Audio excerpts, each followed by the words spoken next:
ಮೀಸಲಿಟ್ಟಿರ್ತಕ್ಕಂಥ ಹಣ ಇವತ್ತು SCP TSP ಹಣ ನೀವು ಮುಖ್ಯಮಂತ್ರಿ ಆಗ್ತಿದ್ದಂಗೆ ಸರ್ಕಾರ ಬರ್ತಿದ್ದಂಗೆ 12,000 ಕೋಟಿ ಹಣವನ್ನು ಗ್ಯಾರಂಟಿಗಳಿಗೆ ವರ್ಗಾವಣೆ ಮಾಡಿಕೊಂಡ್ರಿ.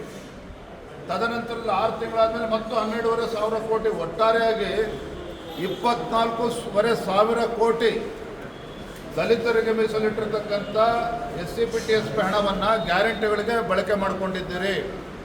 ನಮ್ಮ ಆರೋಪ ಅವತ್ತಿನಿಂದಲೂ ಕೂಡ ನಾವು ಹೇಳ್ತಾ ಇರ್ತಕ್ಕಂಥದ್ದು, ಇವತ್ತು ದಲಿತರ ಉದ್ಧಾರಕ್ಕೋಸ್ಕರ ಇಟ್ಟಿರ್ತಕ್ಕಂಥ ಹಣವನ್ನು ನೀವು ಗ್ಯಾರಂಟಿಗೆ ವರ್ಗಾವಣೆ ಮಾಡಿಕೊಂಡು ದಲಿತರಿಗೆ ಅನ್ಯಾಯ ಮಾಡಿದ್ದೀರಿ ಅಂತಕ್ಕಂಥ ಸ್ಪಷ್ಟವನ್ನು ಅವತ್ತಿಂದಲೂ ಕೂಡ ಆರೋಪ ಮಾಡ್ತಾ ಇದ್ದೇವೆ. ಹಾಗಾಗಿ ದೆಹಲಿಯಿಂದಲೂ ಕೂಡ ಪತ್ರ ಬರೆದಿರ್ತಕ್ಕಂಥದ್ದು, ಅದಕ್ಕೆ ಉತ್ತರ ಕೊಡಬೇಕಾಗಿರ್ತಕ್ಕಂಥದ್ದು ರಾಜ್ಯ ಸರ್ಕಾರದ ಕರ್ತವ್ಯ. ಮತ್ತೊಂದು ಕಡೆ ಹೇಳ್ತಾರೆ ರಾಜ್ಯ ಸರ್ಕಾರ ಇದು ದಲಿತರಿಗೆ ನಾವು ಅಭಿವೃದ್ಧಿಗೋಸ್ಕರನೇ ಬಳಸಿರ್ತಕ್ಕಂಥದ್ದು, ದುರುಪಯೋಗ ಆಗಿಲ್ಲ ಅನ್ನೋ ಮಾತನ್ನು ಹೇಳಿದ್ದಾರೆ.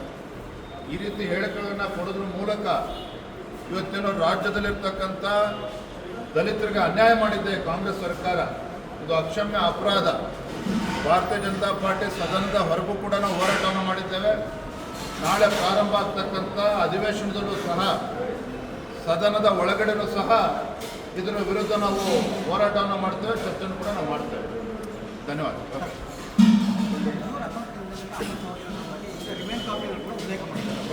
ಅಕೌಂಟಿಂದ ವಾಲ್ಮೀಕಿ ವಿಚಾರವಾಗಿ